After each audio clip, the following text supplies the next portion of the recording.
দ্বিতীয় দিনে ঝক্কি ছাড়াই ঢাকায় মিলল ঈদের ট্রেনের আগাম টিকিট। চট্টগ্রামে উপচে পড়া ভিড়, রেল স্টেশনে বিশেষ নজরদারি। দলীয় আদর্শ মেনে সততার রাজনীতি করতে হবে। আওয়ামী লীগের ৬৭তম প্রতিষ্ঠা বার্ষিকীতে নেতাকর্মীদের শেখ হাসিনার নির্দেশ, ব্যক্তি স্বার্থ ত্যাগ করার আহ্বান। গত ২ মাসে শুধু চট্টগ্রামে জামিনে মুক্তি পেয়েছে চিহ্নিত ২০ জঙ্গি। পুলিশের গাফিলতি ও আইনের ফাঁকফোকরেই দায়ী বলছেন আইনজীবীরা। বায়োমেট্রিক পদ্ধতিতেও নতুন নোট সংগ্রহে থামানো যাচ্ছে না অসাধু ব্যবসায়ীদের দৌরাত্ম্য। সুষ্ঠু তদারকির অভাবকে দুষছেন গ্রাহকরা। এবং ব্রিটেনের ইউতে থাকা না থাকার প্রশ্নে গণভোট চলছে, হতে পারে হাড্ডাহাড্ডি লড়াই। প্রবাসী বাংলাদেশিদের মিশ্র প্রতিক্রিয়া।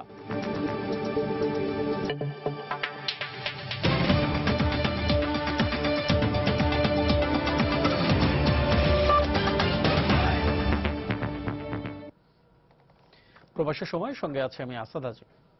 সুপার ভ্যাসমল 33 কেশ সুরক্ষিত কালো চুল আমার ভ্যাসমল যে করলো কামাল। ঈদে ট্রেনের আগাম টিকিট নেয়ার দ্বিতীয় দিনে অনেকটা ঝক্কি ঝামেলা ছাড়াই প্রত্যাশিত টিকিট পেয়েছেন যাত্রীরা। বৃহস্পতিবার সকালের দিকে কিছুটা চাপ থাকলেও বেলা বাড়ার পর কমে আসে সে ভিড়। অনেকটা আরাম আয়েশে কাঙ্ক্ষিত টিকিট হাতে পান প্রত্যাশীরা। এদিকে ট্রেনের আগাম টিকিট বিক্রির তারিখ পরিবর্তন করেছে রেল কর্তৃপক্ষ।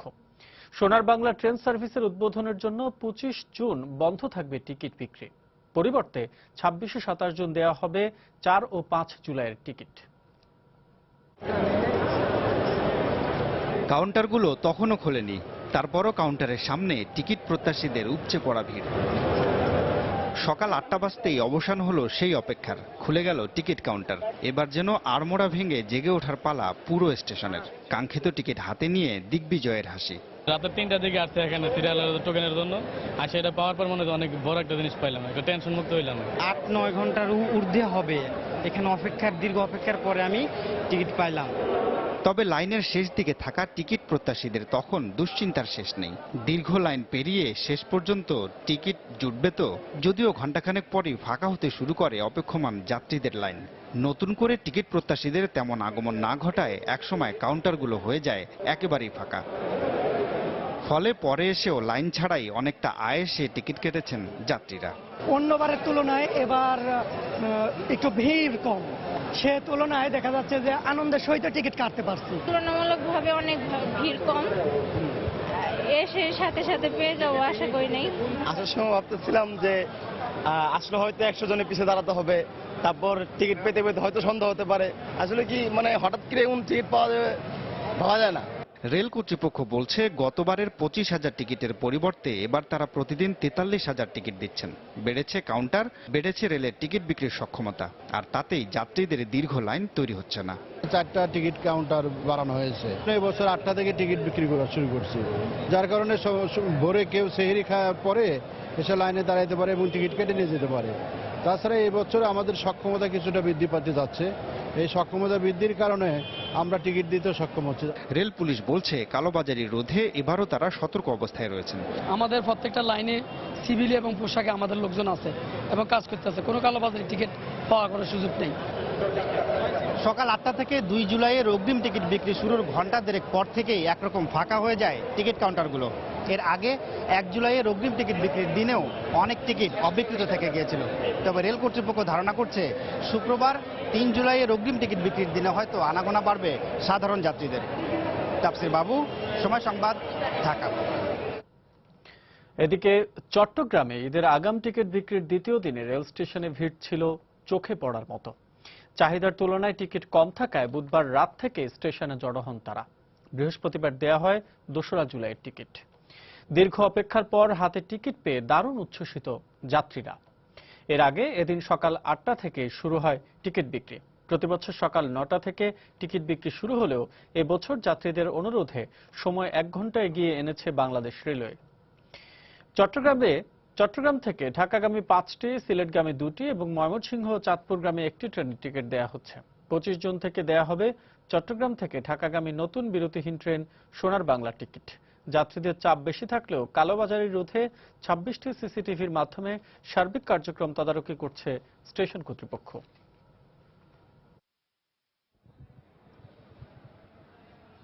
যাত্রীদের যাত্রা নির্বিঘ্ন করতে ঢাকার 4টি প্রবেশ মুখে পর্যাপ্ত পুলিশ মোতায়েন থাকবে বলে জানিয়েছেন স্বরাষ্ট্রমন্ত্রী আসাদুজ্জামান খান কামাল। বৃহস্পতিবার দুপুরে সচিবালয়ে এক সভা শেষে তিনি একথা জানান। মোতায়েন করা পুলিশ ঢাকার প্রবেশ মুখে যানজট নিয়ন্ত্রণে কাজ করবে বলে জানান তিনি। শিল্প নিয়োজিত শ্রমিকরা যাতে নির্বিঘ্নে বাড়ি ফিরতে পারেন এবং সড়ক, রেল, নৌরাস্তা যেন যানজট মুক্ত থাকে, সন্ত্রাস মুক্ত থাকে, চাঁদাবাজি মুক্ত থাকে, সেই জন্যই আজকের আমাদের এই সভাটি। ঢাকায় 4টি এন্ট্রি ও এক্সিট পয়েন্ট পর্যাপ্ত পুলিশ মোতায়েন থাকবে। শুধু পুলিশ না, পুলিশের পাশাপাশি আইন শৃঙ্খলা বাহিনীর যার যেখানে প্রয়োজন, র্যাব, আনসার, বিজিবি যদি প্রয়োজন হয় এখানে থাকবে। 2, 3 এবং 4 এই 3 দিন এই সমস্ত এলাকায় গার্মেন্টস ফ্যাক্টরি রয়েছে, সেই সমস্ত জায়গার ব্যাংক খোলা রাখার জন্য অনুরোধ রাখবো। দেশকে সামনের দিকে এগিয়ে নিতে বঙ্গবন্ধুর আদর্শকে ধারণ করে সততার সঙ্গে দেশ ও সংগঠনের জন্য কাজ করতে দলীয় নেতাকর্মীদের প্রতি আহ্বান জানিয়েছেন প্রধানমন্ত্রী শেখ হাসিনা। বৃহস্পতিবার বিকেলে বঙ্গবন্ধুর আন্তর্জাতিক সম্মেলন কেন্দ্রে আওয়ামী লীগের 67তম প্রতিষ্ঠা বার্ষিকীর আলোচনা সভায় বক্তব্য রাখেন তিনি। প্রধানমন্ত্রী বলেন, আওয়ামী লীগকে যতবার ধ্বংসের চেষ্টা হয়েছে ততবারই দলটি আরও শক্তিশালী হয়েছে। ক্ষমতাসীন আওয়ামী লীগের 67তম প্রতিষ্ঠাবার্ষিকীর আলোচনা সভায় যোগ দিতে দলীয় সভাপতি ও প্রধানমন্ত্রী শেখ হাসিনা যখন বঙ্গবন্ধু আন্তর্জাতিক সম্মেলন কেন্দ্রে পৌঁছান তখন হাজারো নেতাকর্মীর স্লোগানে মুখরিত চারপাশ। বক্তব্যের শুরুতেই নেতাকর্মীদের প্রতিষ্ঠাবার্ষিকীর শুভেচ্ছা জানান বঙ্গবন্ধু কন্যা। শুভ শুভ শুভ দিন। প্রতিষ্ঠাবার্ষিকী উপলক্ষে 67 বছরের নানা অর্জনের ইতিহাস তুলে ধরে আওয়ামী লীগ সভাপতি বলেন, এদেশের মানুষ যা কিছু পেয়েছে তা আওয়ামী লীগের সময়ে। রাষ্ট্রভাষার মর্যাদা থেকে শুরু করে স্বাধীনতা অর্জন সবকিছু কিন্তু আওয়ামী লীগ এ দেশকে দিয়েছে। বাঙালি জাতি যা পেয়েছে আওয়ামী লীগের কাছ থেকেই পেয়েছে। আমাদের বর্তমানে যিনি রোজার মাসেও ইফতার পার্টিতে বসে অজস্র মিথ্যা কথা বলে যাচ্ছে, তিনিও যখন বাঙালির ভোটের অধিকার কেড়ে নিয়েছিল তখনও কিন্তু আওয়ামী লীগ সংগ্রাম করেছিল, আন্দোলন করে তাকে ক্ষমতা থেকে হটিয়ে বাংলাদেশের মানুষের গণতন্ত্র ফিরিয়ে দিয়েছিল। অতীতে বারবার আওয়ামী লীগকে ধ্বংসের চেষ্টা হয়েছে উল্লেখ করে শেখ হাসিনা নেতাকর্মীদের উদ্দেশ্যে বলেন, ত্যাগের মনোভাব নিয়ে সততার রাজনীতি করতে হবে। যতবার আঘাত এসেছে, যতবার এই দল ভাঙার চেষ্টা করা হয়েছে, সেই দল আরো যেন শক্তিশালী হয়েছে। বঙ্গবন্ধুর আদর্শের যারা সৈনিক তাদের কাছে আমার এই আহ্বানই থাকবে, একজন রাজনৈতিক নেতা যদি সততার সাথে কাজ করতে পারে সেই সততাই হচ্ছে সব থেকে বড় শক্তি, যে শক্তি দিয়ে যে কোনো দুর্যোগ, যে কোনো দুর্বিপাক মোকাবেলা করা যায়। এর আগে বৃহস্পতিবার সকালে প্রতিষ্ঠাবার্ষিকী উপলক্ষে ধানমন্ডিতে বঙ্গবন্ধুর প্রতিকৃতিতে দলীয় নেতাকর্মীদের নিয়ে ফুল দিয়ে শ্রদ্ধা জানান আওয়ামী লীগ সভাপতি শেখ হাসিনা। দেবাশিস রায়, সময় সংবাদ, ঢাকা। আইন শৃঙ্খলা পরিস্থিতি নিয়ে উদ্বেগ প্রকাশ করে বিএনপি চেয়ারপারসন বেগম খালেদা জিয়া বলেছেন, সাধারণ মানুষ নয়, দেশে অপরাধ করছে আওয়ামী লীগ, যুবলীগ ও ছাত্রলীগ। তিনি বলেন, ক্রসফায়ারের নামে রিমান্ডে থাকা অবস্থায় ফাহিমকে পরিকল্পিতভাবে হত্যা করা হয়েছে। বৃহস্পতিবার গুলশানে বাংলাদেশ লেবার পার্টি আয়োজিত ইফতার মাহফিলে তিনি একথা বলেন। আজকে অপরাধ সাধারণ মানুষের মধ্যে নাই, আজকে অপরাধ আওয়ামী লীগের মধ্যে, ছাত্রলীগ, যুবলীগ আর পুলিশের মধ্যে অপরাধ। কয়েকদিন আগে ফাহিমকে কোনো ক্রস ফায়ার নয়, তাকে হত্যা করা হয়েছে, পুলিশ তাকে হত্যা করেছে। এবং পুলিশ হত্যা করা মানে হাসিনার সঙ্গে ইনভলভ। কোর্ট খুললে আমাদের যারা লয়ার আছে তাদের কারো এটা নিয়ে মুভ করা উচিত যে কিভাবে এই ছেলেটা মারা গেল। দেশে আজকে পুকুর চুরি নয়, সাগর চুরি হয়েছে। তার মানে অর্থমন্ত্রী স্বীকার করেছেন যে দেশের টাকা লুট হয়ে যাচ্ছে। আর এই লুটেরা কারা? নিশ্চয় সরকারে যারা আছে তারাই লুটেরা। কাজেই তাহলে আজকে যিনি ক্ষমতায় আছেন তাকে তো লুটেরাদের রাজাই বলেন, রানী বলেন, যাই বলেন, তিনি তো হলেন প্রধান। প্রবাসী সময় আরো থাকছে। যশোরে মানিকদিহি রেল ক্রসিং এ ট্রেনের ধাক্কায় প্রাইভেট কারের 4 যাত্রী নিহত, আহত আরো 2 জন। দিনাজপুরের সড়ক দুর্ঘটনায় নিহত 1।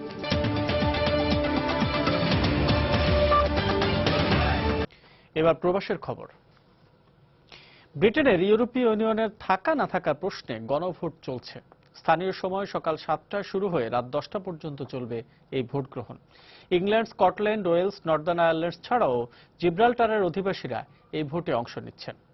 ভোট গ্রহণ শেষ হওয়ার পরপরই শুরু হবে গণনা। স্থানীয় সময় শুক্রবার সকাল নাগাদ ভোটের ফলাফল জানা যাবে বলে ধারণা নির্বাচন কমিশনের। গণভোট পূর্ববর্তী জরিপ অনুযায়ী ব্রিটেনের ইইউ ছাড়ার পক্ষে বিপক্ষে হাড্ডাহাড্ডি লড়াইয়ের আভাস পাওয়া গেছে। ইইউতে থাকার পক্ষে 48% আর জোট ছাড়ার পক্ষে রয়েছে 42% ব্রিটিশ। এক্ষেত্রে সিদ্ধান্তহীনতা থাকা ভোটাররা ফলাফলের নিয়ামক হয়ে উঠতে পারে বলে জানায় গণমাধ্যম। এদিকে গণভোটকে কেন্দ্র করে লন্ডনের ইসলিংটন টাউন হলে উৎসবমুখর পরিবেশ বিরাজ করছে। সেখানে কয়েক হাজার মানুষ জড়ো হয়ে ভোট গ্রহণ শেষ হওয়ার অপেক্ষা করছেন।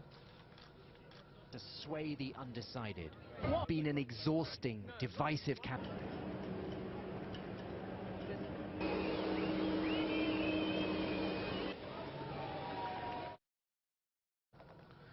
দর্শক, আগে জানিয়েছে যে ব্রিটেনের ইউতে থাকা না থাকা প্রশ্নে এই মুহূর্তে গণভোট চলছে। গণভোট শেষের দিকে রয়েছে। বাংলাদেশ সময় রাত 3টায় এই ভোট গ্রহণ শেষ হওয়ার কথা রয়েছে।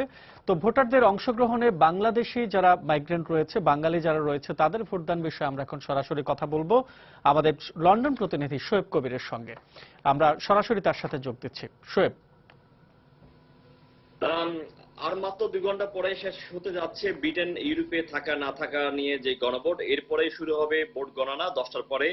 আজ সকাল থেকে পুরো লন্ডন জুড়ে এবং পার্শ্ববর্তী এলাকাতে একটানা ভারী বৃষ্টি হচ্ছে এবং বৃষ্টির কারণে একটি ভোট কেন্দ্রে ভোট গ্রহণ স্থগিত করা হয়েছে। আর এই কারণে ভোটারদের উপস্থিতি, বিশেষ করে বাংলাদেশি অধ্যুষিত যেসব এলাকাগুলোতে আছে, এইসব এলাকাগুলোতে ভোটারদের উপস্থিতি তেমন লক্ষণীয় ছিল না সকাল থেকে। এবং তবে বিকাল বাড়ার সাথে সাথে, সময় বাড়ার সাথে সাথে উপস্থিতি লক্ষণীয়, ভোটারদের উপস্থিতি একটু বেড়েছে।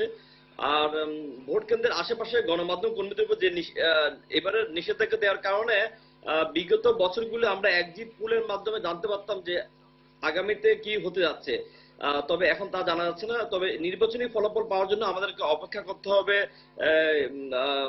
আগামীকাল সকাল 7টা পর্যন্ত। এবারে নির্বাচনে 4,60,00,000-এরও বেশি ভোটার ভোট প্রয়োগ করছেন।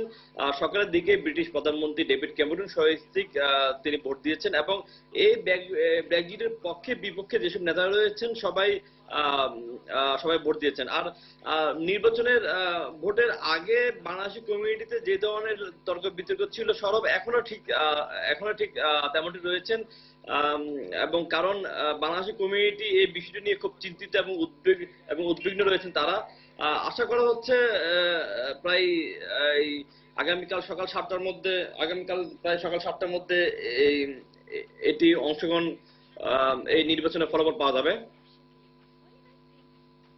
এবং ইউ এর মুক্ত সীমান্ত নীতির যে সুযোগ রয়েছে, এই সুযোগ নিয়ে ইউভুক্ত দেশের নাগরিকরা যেমন ব্রিটেনে বসবাস করছেন, প্রায় একই সুবিধা নিয়ে প্রায় 20 লাখ ব্রিটিশ নাগরিক ইউ এর বিভিন্ন দেশে বসবাস করছেন।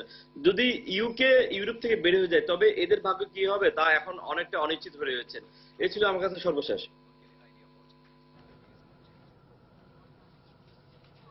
আমাদের লন্ডন প্রতিনিধি শোয়েব কবির জানাচ্ছিলেন ব্রিটেনের ইউতে থাকা না থাকার প্রশ্নে যে গণভোট চলছে সে সম্পর্কে সবশেষ পরিস্থিতি বিষয়ে। ঈদে ঘরে ফিরতে ট্রেনের আগাম টিকিটের জন্য রাত থেকে রাজধানীর কমলাপুর রেলওয়ে স্টেশনে ভিড় করছেন টিকিট প্রত্যাশীরা। সেখানে রয়েছেন আমাদের রিপোর্টার তারেকুজ্জামান শিমুল। আমরা সর্বশেষ পরিস্থিতি জানতে সরাসরি চলে যাচ্ছি তার কাছে। শিমুল,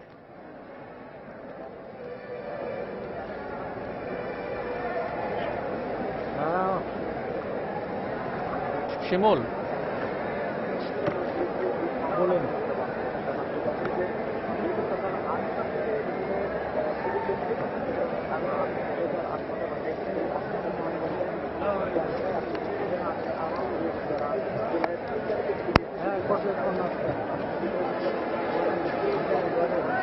মধ্যে যাত্রীরা এতক্ষণ পর্যন্ত যারা আসেননি জুলাইয়ের 3 তারিখের টিকিট নিতে চান তারা ইতিমধ্যে এখন আসা শুরু করেছেন এবং যত বেশি এই টিকিট দেওয়ার সময় ঘনিয়ে আসছে তত বেশি সংখ্যা বাড়ছে এবং এখানকার যারা কর্তৃপক্ষের যারা লোকজন আছে স্টেশন কর্তৃপক্ষ তারা আমাদেরকে জানিয়েছেন যে সচরাচর গত দুদিনের অভিজ্ঞতায় প্রথম দিনের ছাড়া গতকালও তারা বলেছেন যে সেহরির কিছু আগের সময় থেকে পরবর্তীতে 7:30 পর্যন্ত আসলে এই সংখ্যা ক্রমাগত বাড়তেই থাকেন আর এর বাইরে কিছু সংখ্যক লোক থাকে যারা 10টা কিংবা 11টার পরে হয়তো এখানে এসে থাকেন।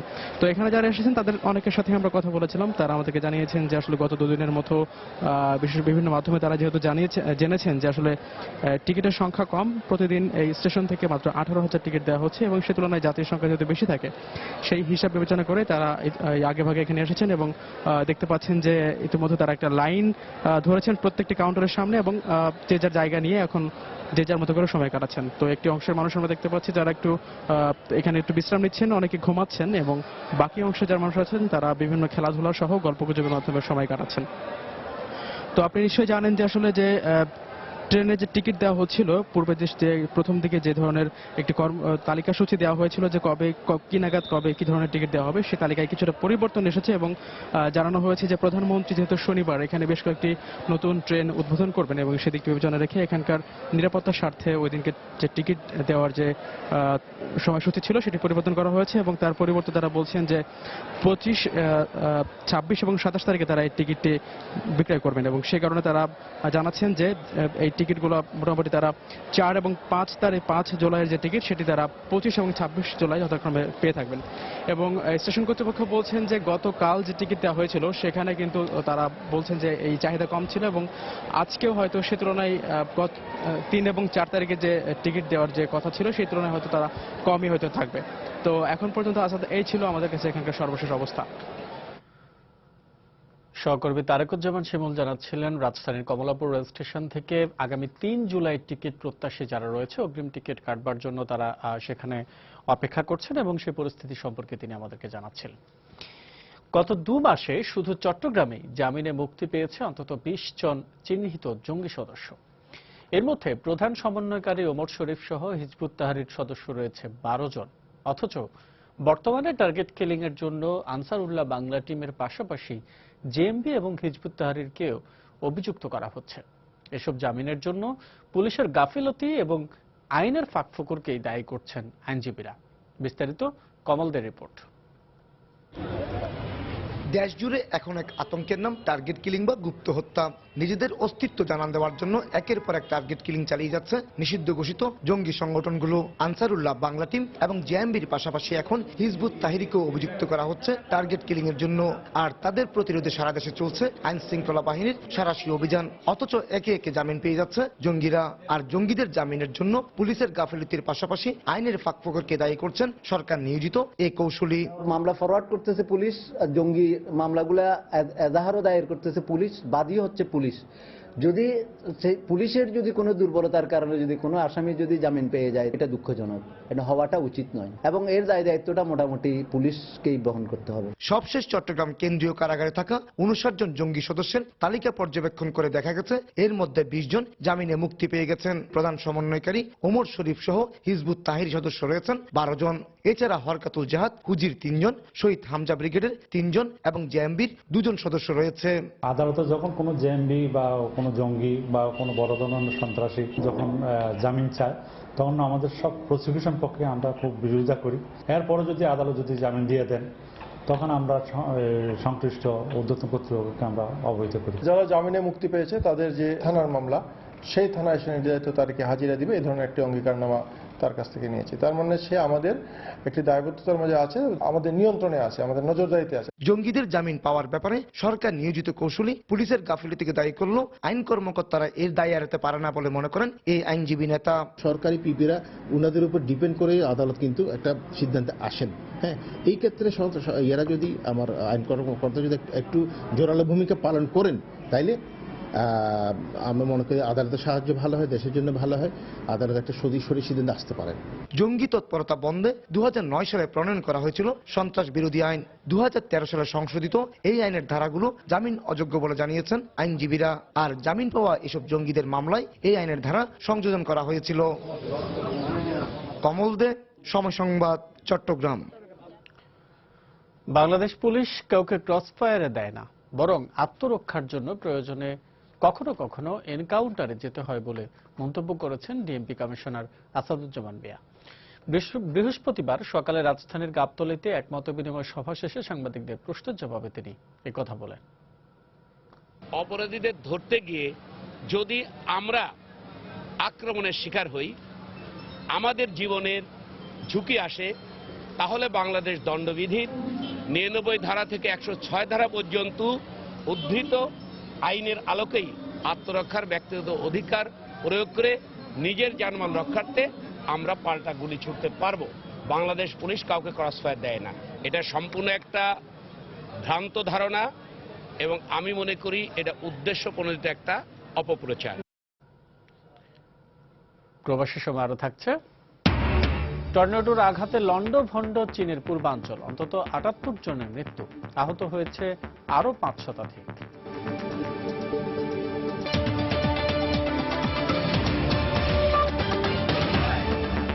যশোরের ট্রেনের ধাক্কায় প্রাইভেট কারের 4 যাত্রী নিহত হয়েছেন, আহত হয়েছেন আরো 2 জন। বৃহস্পতিবার সকালে সদর উপজেলার মানিকদিহি রেল ক্রসিংয়ে এ দুর্ঘটনা ঘটে। প্রত্যক্ষদর্শীরা জানান, সকালে কেশবপুর থেকে প্রাইভেট কারে বাড়ি ফিরছিলেন 5 জন। প্রাইভেট কারটি রেল ক্রসিং এলাকায় পৌঁছালে খুলনা থেকে রাজশাহীগামী একটি ট্রেনের সঙ্গে ধাক্কা লাগে, এতে ঘটনাস্থলে একজনের মৃত্যু হয়। পরে গুরুতর আহত 5 জনকে উদ্ধার করে যশোর মেডিকেল কলেজ হাসপাতালে পাঠানো হয়। প্রাইভেট কারের চালক সহ 3 জনকে মৃত ঘোষণা করেন কর্তব্যরত চিকিৎসক। রেল ক্রসিংয়ে নিরাপত্তা ব্যারিকেড না থাকার কারণেই এ দুর্ঘটনা ঘটছে বলে দাবি স্থানীয়দের।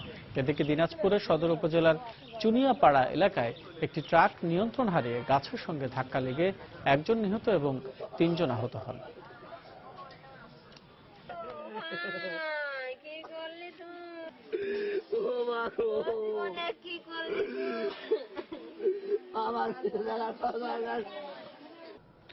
বায়োমেট্রিক পদ্ধতির মাধ্যমে ঈদে গ্রাহকদের নতুন টাকা দেওয়ার পদ্ধতি চালু করেও দৌরাত্ম্য কমছে না অসাধু ব্যবসায়ীদের। সুষ্ঠু তদারকির অভাবে সুযোগ নিচ্ছে নতুন টাকার ফ্রডিয়াররা। এতে দীর্ঘক্ষণ লাইনে দাঁড়িয়ে থেকে হয়রানির শিকার হচ্ছেন সাধারণ মানুষ। বিষয়টি কঠোরভাবে নজরদারির পরামর্শ গ্রাহকদের। বিস্তারিত কাজল আব্দুল্লাহর রিপোর্টে।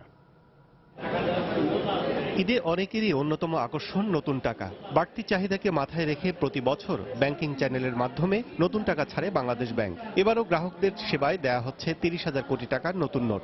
লাইনে দাঁড়িয়ে পুরনো নোট বদলে নতুন নোট বুঝে নিচ্ছেন নানা শ্রেণী পেশার মানুষ। আসে যে নতুন টাকা নিতে, মাকে দিব, মা সবাইকে দিবে, আত্মীয় স্বজন যারা যারা আছে সবাইকে দিবে। দেশে ঈদ করব, ছোট ভাই বোন বাচ্চারা আছে, এদেরকে নতুন নোট উপহার দেবো। ছোটদেরকে টাকা দিতে হয়, ওটা নতুন টাকা দিলে সবারই মন খুশি থাকে, এই জন্য আর কি। বায়োমেট্রিক পদ্ধতিতে সপ্তাহে একজন ব্যক্তি একবারই টাকা উঠাতে পারবেন। এরপরও কেন্দ্রীয় ব্যাংকের মধ্যেই ডিজিটাল চালাকির আশ্রয় নিচ্ছেন প্রায় 10 জন ফরিয়া। অতিরিক্ত টাকা উঠাতে বিভিন্ন এলাকা থেকে ভাড়া করে আনা হচ্ছে শিশু ও নারীদের। এসব অসাধু ব্যবসায়ীর কারণে দীর্ঘক্ষণ লাইনে দাঁড়িয়ে দুর্ভোগ পোহাচ্ছেন বলে অভিযোগ করেছেন সাধারণ মানুষ।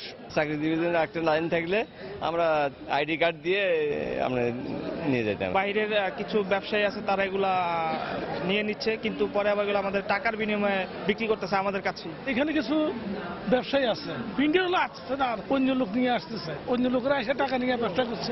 তবে সমস্যার কথা স্বীকার করলেও নির্দিষ্ট পদ্ধতি অনুসরণ করেই সবাইকে টাকা উঠাতে হচ্ছে বলে জানিয়েছেন কর্তৃপক্ষ। যারা ব্যবসায়ী সাধারণ ছেলেপেলেদেরকে তারা নিয়ে আসছে, এটা আসলে সুনির্দিষ্টভাবে কারা ব্যবসা করছে এটা আইডেন্টিফাই করাটা টাফ। বায়োমেট্রিক্স পদ্ধতি একটা সিস্টেম আছে, সিস্টেমটা সকলকে মেনে নিতে হচ্ছে। তো এখানে সাধারণ সকলের ভিতরে একটা স্যাটিসফ্যাকশন আছে, যেহেতু সকলেই সেবাটা পাচ্ছে। কাজল আব্দুল্লাহ, সময় সংবাদ, ঢাকা। প্রবাসের আরো কিছু খবর। অভিবাসীরা ধর্ম বর্ণ নির্বিশেষে নিউ ইয়র্ককে সমৃদ্ধ করেছে উল্লেখ করে শহরের মেয়র বিল ডি ব্লাসিও বলেছেন, যে কোনো মূল্যে নিউ ইয়র্কের এই সাম্প্রদায়িক সম্প্রীতির অনন্য ঐতিহ্য রক্ষা করতে তিনি বদ্ধপরিকর। বুধবার জ্যাকসন হাইটসের দক্ষিণ এশীয় ব্যবসায়ীদের উদ্যোগে প্রাক নির্বাচনী তহবিল সংগ্রহ সভায় একথা বলেন তিনি। তিনি আরো বলেন, নিউ ইয়র্কে মুসলমানরা সবসময় সম্পূর্ণভাবে নিরাপদ থাকবে এবং কোনো সন্ত্রাসী কর্মকাণ্ডের মাধ্যমেই বহু সংস্কৃতির নিউ ইয়র্ককে বিভাজিত করা যাবে না। সভায় অংশগ্রহণ করেন প্রবাসী বাংলাদেশিরাও।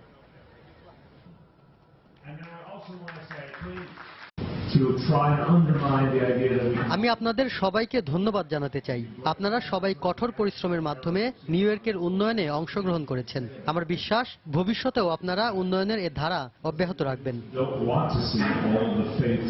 আগামী নির্বাচনের ফান্ড রেইজিং দক্ষিণ এশীয় অধিবাসী যারা আমরা আছি জ্যাকসন হাইটসে তার জন্য ফান্ড রেইজিং করা হলো এবং বাংলাদেশের পক্ষ থেকে Bangladeshi Americans Congress of Bangladeshi Americans আমরা অংশগ্রহণ করেছি।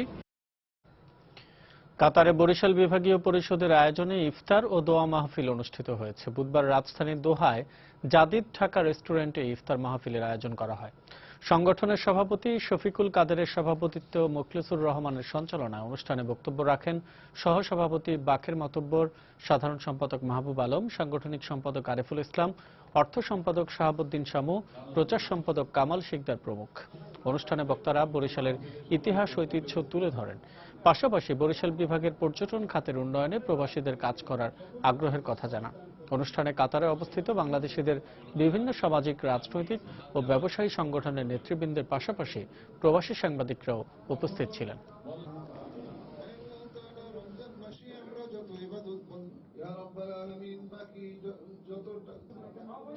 দেশের বাইরের খবর। চীনের পূর্বাঞ্চলে টর্নেডোর আঘাতে অন্তত ৭৮ জনের মৃত্যু হয়েছে, আহত হয়েছে আরও ৫ শতাধিক।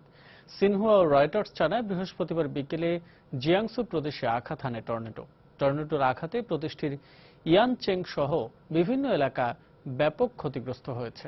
বাড়িঘর ধ্বংস হওয়ার পাশাপাশি কিছু এলাকায় গাছপালা উপড়ে গেছে। জিয়াংসু প্রদেশের বিভিন্ন এলাকায় বিদ্যুৎ বিচ্ছিন্ন রয়েছে। এ সপ্তাহে চীনের দক্ষিণাঞ্চলে বন্যা ও ভূমিধসে বেশ কিছু প্রাণহানি ঘটে। এবছর চীনের বিভিন্ন অঞ্চলে অন্য বছরের তুলনায় বেশি বৃষ্টিপাত হচ্ছে। প্রশান্ত মহাসাগরীয় এল নিনুর প্রভাবে এবছর বন্যার পানির রেকর্ড পরিমাণে বাড়তে পারে বলে আশঙ্কা করছে দেশটির আবহাওয়া বিভাগ।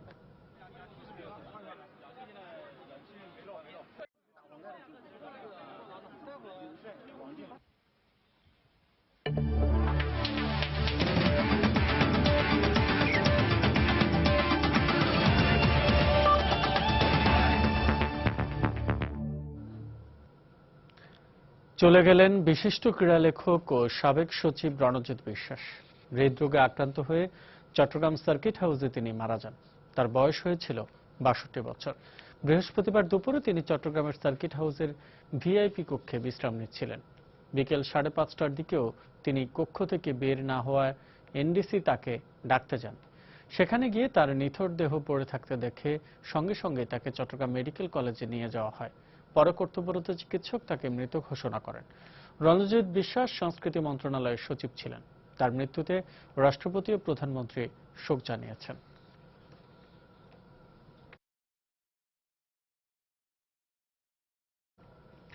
বিসিবির বেঁধে দেয়া ৭২ ঘন্টার সময়সীমা পেরিয়ে গেলেও খেলোয়াড়দের বকেয়া অর্থ পরিশোধ করেনি ভিক্টোরিয়া স্পোর্টিং ক্লাব। এজন্য বৃহস্পতিবার দুপুরে বিসিবির প্রধান নির্বাহী নিজামউদ্দিন চৌধুরী সুজনের সঙ্গে দেখা করেন ক্লাবটির ক্রিকেটাররা। খুব শিগগিরই প্রাপ্য অর্থ পেতে বোর্ডের যথাযথ পদক্ষেপ প্রত্যাশা করেন তারা।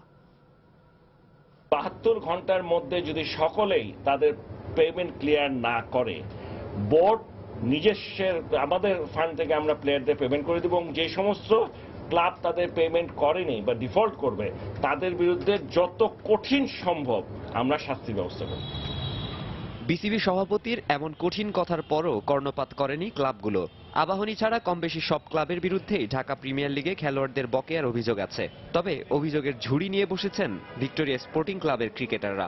কোনো খেলোয়াড়কে মাত্র ১০% টাকার বেশি দেওয়া হয়নি বলেও অভিযোগ আছে। ক্লাবের পক্ষ থেকে সুপার লিগে কোনো টাকাই নাকি দেওয়া হয়নি তাদের। একজন তো 10% পেয়েছে, কেউ 20%, 25%, সর্বোচ্চ মানে 40% মনে হয় 2-1 পেয়েছে। অফিসিয়ালদের সাথে প্লেয়ারদের দূরত্ব, তারা বলছে দিবে, আবার ডেট হয়েছে, আবার হয় নাই। সুপার লিগে 30% টাকা দেওয়ার কথা, ওটা নিয়ে একটু ঝামেলা হচ্ছিল। এবার তাই দেশের ক্রিকেটের নিয়ন্ত্রক সংস্থাটির দ্বারস্থ হলেন তারা। বিসিবির প্রধান নির্বাহীর সঙ্গে দেখা করে এ বিষয়ে শিগগিরই কোনো পদক্ষেপ নেওয়ার আবেদন জানান তারা। পাশাপাশি আবারও প্লেয়ার বাই চয়েস প্রথা থেকে সিসিডিএমকে বেরিয়ে আসার দাবি জানানো হয়। ক্লাবগুলোর সাথে যোগাযোগ করছে তারা ব্যাপারটা অনেক সিরিয়াসলি দেখছে এবং আমি আশা করব অনেক তাড়াতাড়ি তারা এই ব্যাপারটা সংশোধন করে দেবে। বাট আমাদের কোনো ডেট বলে নেই, বলছে যে যত তাড়াতাড়ি সম্ভব আমরা এই ব্যাপারটা নিয়ে কথা বলবো। আমরা কিন্তু যা টাকা পাই টাকা দিয়েছিল, আমাদের কিন্তু এক্সট্রা কোনো ইনকাম নেই। ফিউ সাহেব বলছেন যে দায়িত্ব নেবেন তারা এবং ক্লাবের সাথে কথা বলে খুব জলদি এটার ডিসিশন জানাবেন আমাদের। এদিকে আনুষ্ঠানিকভাবে কোনো কথা না বললেও শনিবারের মধ্যেই এ বিষয়ে চূড়ান্ত সিদ্ধান্ত জানানোর ইঙ্গিত দিয়েছেন বিসিবি প্রধান নির্বাহী। ক্রিকেটারদের পেশাদারিত্বের কথা চিন্তা করে হলেও বিসিবির এমন পদক্ষেপ নেওয়া জরুরি বলে মনে করছেন ক্রিকেট সংশ্লিষ্টরা। মাকসুম আলম খান, সময় সংবাদ, ঢাকা। এই পর্যায়ে শীর্ষ সংবাদ জানিয়ে দিচ্ছে আরো একবার। দ্বিতীয় দিনে ঝক্কি ছাড়াই ঢাকায় মিলল ঈদের ট্রেনের আগাম টিকিট। চট্টগ্রামে উপচে পড়া ভিড়, রেল স্টেশনে বিশেষ নজরদারি। দলীয় আদর্শ মেনে সততার রাজনীতি করতে হবে, আওয়ামী লীগের ৬৭তম প্রতিষ্ঠা বার্ষিকীতে নেতাকর্মীদের শেখ হাসিনার নির্দেশ, ব্যক্তি স্বার্থ ত্যাগ করার আহ্বান। গত ২ মাসে শুধু চট্টগ্রামে জামিনে মুক্তি পেয়েছে চিহ্নিত ২০ জঙ্গি। পুলিশের গাফিলতি ও আইনের ফাঁকফোকরে দায়ী বলছেন আইনজীবীরা। বায়োমেট্রিক পদ্ধতিতেও নতুন নোট সংগ্রহে থামানো যাচ্ছে না অসাধু ব্যবসায়ীদের দৌরাত্ম্য, সুষ্ঠু তদারকির অভাবকে দুষছেন গ্রাহকরা। এবং ব্রিটেনের ইইউতে থাকা না থাকার প্রশ্নে গণভোট চলছে, হতে পারে হাড্ডাহাড্ডি লড়াই, প্রবাসী বাংলাদেশিদের মিশ্র প্রতিক্রিয়া। এই ছিল প্রবাসী সময়। যে কোনো খবর পেতে ভিজিট করুন সময়নিউজ.কে। যে কোনো বাংলা লিঙ্ক প্রবিও সিরিজের নম্বর থেকে সময় সংবাদের খবর, অনুষ্ঠান সূচি জানতে এবং যে কোনো তথ্য সময় সংবাদকে জানাতে ডায়াল করুন 16242 নম্বরে। এছাড়া এই মাত্র পাওয়া খবর আপনার মোবাইলে পেতে SMS করুন *SN লিখে পাঠিয়ে দিন 16242 নম্বরে। সঙ্গে থাকুন সময়।